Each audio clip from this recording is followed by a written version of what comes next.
How's everyone doing? This is going to be my first random horror DVD shelf in my new place. I haven't done this in a while, but it's a lot of fun to do, and you guys seem to like it as well. And I don't really have everything organized just yet. I started to actually alphabetize the horror DVDs, and then I found like 3 more boxes of horror DVDs, so yeah, it's not properly organized. They're somewhat alphabetized right here, but again, I don't have all of them up here yet. So a little bit out of structure right now, and I can't wait to get the other 2 bookcases so I can finally get everything off the floor, over there, in the closet. You know, just a little bit of everywhere. And there's some in this closet as well, down here. And some awesome horror pillows right there from horrordecor.net. And of course, can't forget my John Carpenter's The Thing pillow. Love it. I gotta get those out. But yeah, I'm just gonna go ahead and show you random horror DVD shelf number 1 in my new place. So let's go ahead and check them out. If you've seen these movies, definitely let me know what you think of them as well. And here we go. First up is Absentia. This is a low budget, pretty interesting movie. I like the kind of mythology behind it, the story behind it. You only get to see what it is briefly, but I think it works really well. Alligator. And I think this is out of print now. I think it goes for a decent amount of money, so if you are ever able to see it out in the wild, then pick it up. Next up is Altered, which I love the heck out of this movie. A great alien abduction revenge movie. Low budget, but excellent in my opinion. One of the better alien abduction movies out there. It's from the director of Blair Witch Project, of course, it says right there at the top. I'm not a fan of the Blair Witch Project myself, but this movie is one I would definitely recommend checking out if you like alien abduction movies. Animus, which I still need to see. That cover is super creepy. Kind of looks like Silent Hill a little bit in the background. Tiny bit. The Antichrist. One of the old Anchor Bay editions back when Anchor Bay was the king of horror. April Fool's Day. Now, I remember when I first watched this, I was loving it, and then the ending just kind of pissed me off. But it works for what it is. It's, you know, that's the whole idea and concept. And I always love that cover art right there with her hair braided like a noose. Autopsy, which I was able to get this cool lenticular cover right there signed up by this guy, Robert Lasordo, I believe his name is. He's been in a ton of stuff. There he is right there, looking all creepy right there. But he's been in a bunch of stuff, and actually I really like this movie. It's set in a hospital. I love horror movies set in a hospital. Behind the Mask, The Rise of Leslie Vernon. Now this one right here is one that I hear people rave about, and they are making a sequel. But this is one that I didn't love. Maybe I need to revisit it. That's why I kept it in here, to actually watch it again and, you know, see if my initial reaction is still the same. Because I know people just love the heck out of that movie, but I remember just not being that impressed by it. But I like the concept of, you know, kind of giving that origin and the slasher, and, you know, it's playing up all the slasher ideas right there. Below Zero with Edward Furlong and Michael Berryman. Trying to not get the glare, and Michael Berryman signed this one up. Right there.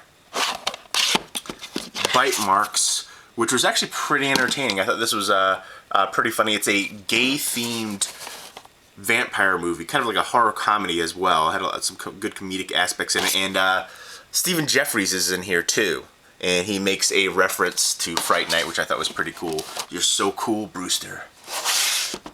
But again, that was one that really took me by surprise. I didn't know what to expect going into it, and I thought that was pretty entertaining. Black Xmas, which was the remake for Black Christmas. I was actually loving this movie up until the ending. The ending just kind of went a little overboard, a little too much, but the rest of the movie I really enjoyed. I know a lot of people hate on that one, but I dug it. Black Water. It's been a while since I've seen this one, but I remember enjoying this one. There's a bunch of these types of, you know, kind of crocodile, alligator movies that kind of blend together for me. There's one that I loved, and I can't remember which one it is right now. I'm not sure if it is Blackwater or not, but I do remember liking this particular one. But there's one of these ones that I watched at like the same time period. because I was watching a whole bunch of those ones at right around the same time, because people were saying these ones were the best ones of these, and I can't remember which one that I loved. That was like my favorite. Bottom Feeder with Tom Sizemore. This was actually a pretty decent low budget movie, kind of a creature feature, if you will. Broken. I got that at Blockbuster. The Burrowers, which is a really cool Western horror movie. I really like the creatures in here. Callback, which is kind of like a crazy, over-the-top version of Audition. Castle Freak, love that cover, love this movie. I remember there being like a creepy scene with like a nipple in here. It's been a while since I've seen it, but I always remember a certain scene like that. I think that actually happened, and it's not my imagination, but Castle Freak, love the heck out of that one. I didn't pick up the Blu-ray because I heard the Blu-ray transfer wasn't very good, so I guess I'll just hold on to the DVD. Full moon right there. Catacombs, which the ending saved this movie for me. I love Shannon Sauceman. She's my #1 celebrity crush. And Alicia Moore, Pink, is in here as well. And this is the unrated director's cut. Unrated director's cut. But yeah, there's parts of here where I was just kind of annoyed by it, going through, you know, the catacombs. But then the ending definitely made it for me. It saved the movie. The Cave, which actually I thought that was pretty decent. Good low budget movie. We've seen a lot of these types of movies where they're, you know, in a cave or catacomb, or, you know, going deep into the descent. And I dug that one though. Cheerleader Massacre, which I need to rewatch again. I remember being pretty low budget and need to give that one another watch. Shopping Mall, which is one I loved when I was a kid. I remember watching it a couple years back to refresh my memory. It didn't really hold up to my memory of it, but I still have a special place in my heart for this movie. Chud, which is just cheesy fun. Cannibalistic Humanoid Underground Dwellers with John Hurt and Daniel Stern, also from Home Alone, and Christopher Curry. And then John Goodman is in here towards the end of the movie. Love this movie. Close Your Eyes, which I've had this in my collection for a while, and I haven't sat down and watched it yet. This is always one that, you know, I keep meaning to check out. I've had it, and I just never got around to it, which I definitely need to finally. Cottage, with David Arquette right there, which I thought this was really entertaining. Great kind of like psychological horror. And, you know, this is bordering on the thriller, but I give it more of a horror push because of the ending. I think it really worked well. And I really like David Arquette in this. He did a great performance. And The Cottage, but a different cottage. This is kind of a horror comedy. It has comedic elements going on to it. And it has Andy Serkis in here. And it's kind of a tale of two movies. The first half I didn't really care for too much, but the second half I loved, when they're at the actual cottage and they, you know, see the killer and kind of a fight for survival. But yeah, I definitely love the second half way better. And next up is Creature with Craig T. Nelson and Kim Cattrall. This was a made-for-TV miniseries, and I thought this was really good, kind of a Jaws-esque. It's from the creator of Jaws. It's a shark, you know, I think it's a shark-humanoid kind of combination from what I can remember. It's been a while since I've seen it, but they were doing some kind of military experiments, and Creature looked really cool in here. I think it was it Stan Winston that did the creature effects in here? I'm trying to see if it says, yeah, Stan Winston. So, yeah, but I remember really enjoying that one, and I rarely ever hear anybody talk about this. I got this for like $3 on Amazon years ago, directly through Amazon. And next up is Roger Corman's cult classics Dangerous Dames, Swamp Women, She Gods of Shark Reef, and Wasp Woman. 3 movies right there. Dead of the Night with Tony Todd. Dead Silence from James Wan, which I think this is super underrated. Probably his most underrated movie, and it might be my favorite movie from him. The Conjuring is fantastic, and it's nothing new conceptually as far as The Conjuring goes, but it works on all levels. But this one's just so creepy and just freaks me out. Again, the Mary Shaw and the ventriloquist dummies right there, vaudeville right there. It's super creepy. Deadheads, which I picked this up at Blockbuster. I haven't sat down and checked this one out yet. Got it for $1. The Devil's Rock, which the coolest thing about this is the cover. I like the concept a lot. They're on this like Nazi island, and there's a facility in there, and there's like a I can't remember if he was a German doctor or preacher or what exactly, a priest or whatever the heck he was, but they're doing these experiments and there's a soldier there and, you know, he's trying to figure out what's going on. And the pacing isn't that great, but the payoff is awesome. The ending is really cool. I like that a lot, but it could have been better for sure. This is backwards. Bram Stoker's Dracula, the collector's edition.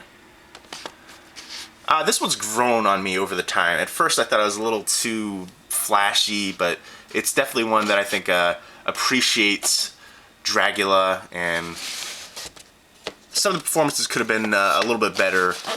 Again, I'm not a big fan of Keanu at all, but Gary Oldman was fantastic. Winona Ryder, Anthony Hopkins.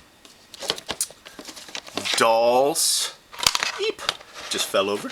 But I love the heck out of this movie. I know this is getting a Blu-ray release, and I hope it's the reversible cover from Scream Factory, because I don't like the new cover that they commissioned at all. I think that cover is just classic and it works.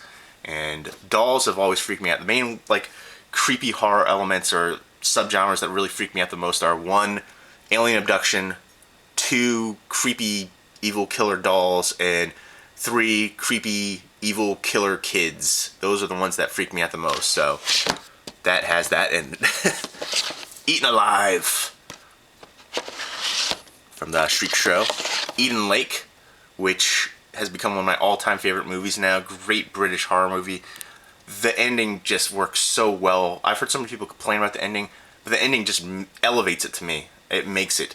And the kid that plays the lead right there of the gang, fantastic. And Kelly Riley, awesome. Michael Fassbender as well. Love the heck out of this movie. So gritty and just dirty and raw, and love it. Highly recommend this one if you haven't seen it. Next up is Extra Weird Sample. And from Something Weird Video right there, just a whole bunch of, I think it's trailers. I believe it's all trailers. I remember going through this years ago and checking it out. All kinds of just crazy samplers on there. And Fear No Evil 2, which I still haven't even opened this one up. I've had this for a while too. I got it at ShopRite for $2.99. I know the director, Frank LaLoggia, I believe his name is.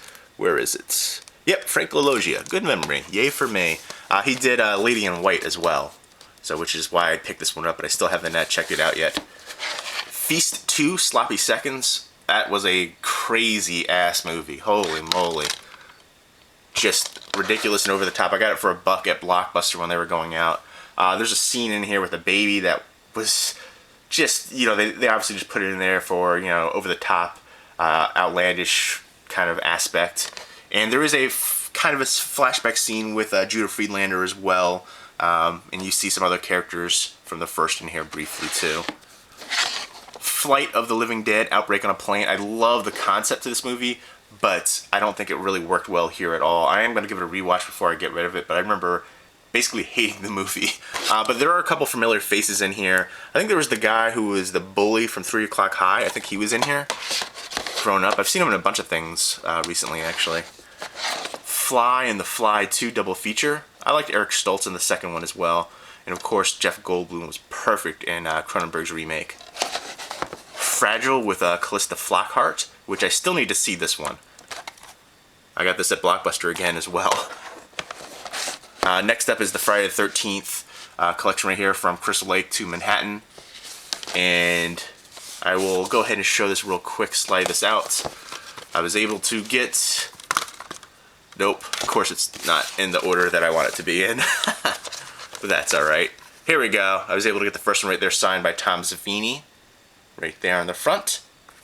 And yeah, I still have to pick up the Blu-ray set for it. I do want to. I was hoping it would go on sale at some point, and I'm hoping it still might. So if it doesn't go on sale in the next like month or so, then I'm just gonna bite the bullet and pick it up. I didn't really... There's certain aspects I didn't like about the new set, but you know, again, Jason Goes to Hell wasn't the one that you want to see. Essentially, it wasn't the uncut version, and then the inside of who they chose to put on the inside 10 as well. I don't know. There's a few things that just kind of bothered me about the set, but I'm gonna end up picking it up. Fright Night, the original right there, which they're re-releasing this on Blu-ray from Twilight Time. So if you paid like $100 to $300, which I've seen people do for the Blu-ray, it sucks to be you, buddy. I mean, you've enjoyed it during this time, sure, but they're re-releasing it, and I'm hoping if they re-release it that they'll put special features on there. It's supposed to be, I think, early 2015 for it, and they're going to re-release Christine as well, mid-2015.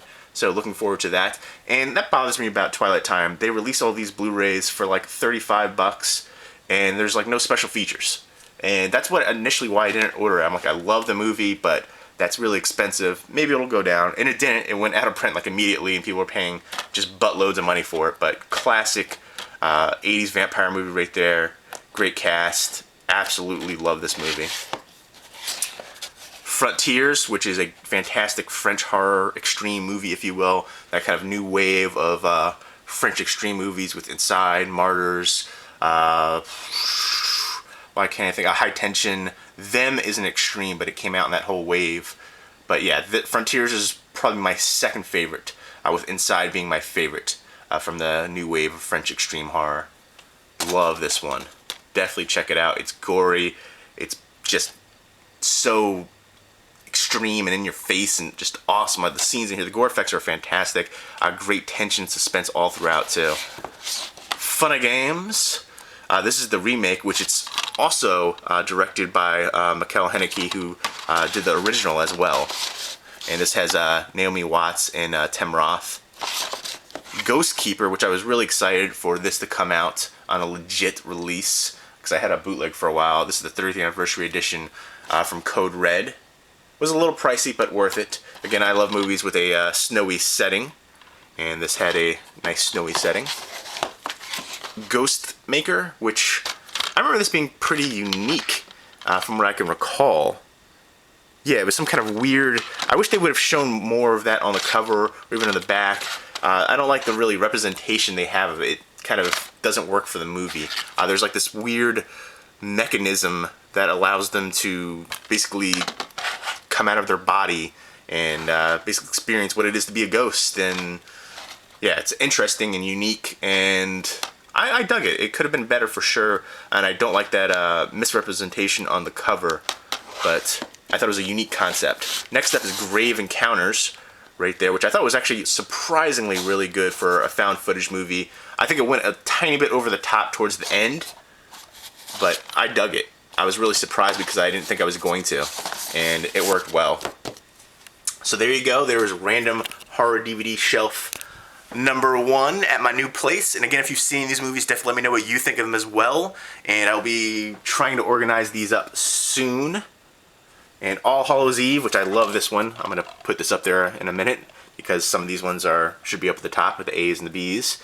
This is a fantastic Halloween-themed horror anthology movie that I don't really hear anybody talk about. There's one segment that was the weak spot, but the rest of them were fantastic. Art the Clown is super, super creepy. I plan to watch this every Halloween now. Love the heck out of that movie. And just got a Blu-ray release apparently. So, there you go.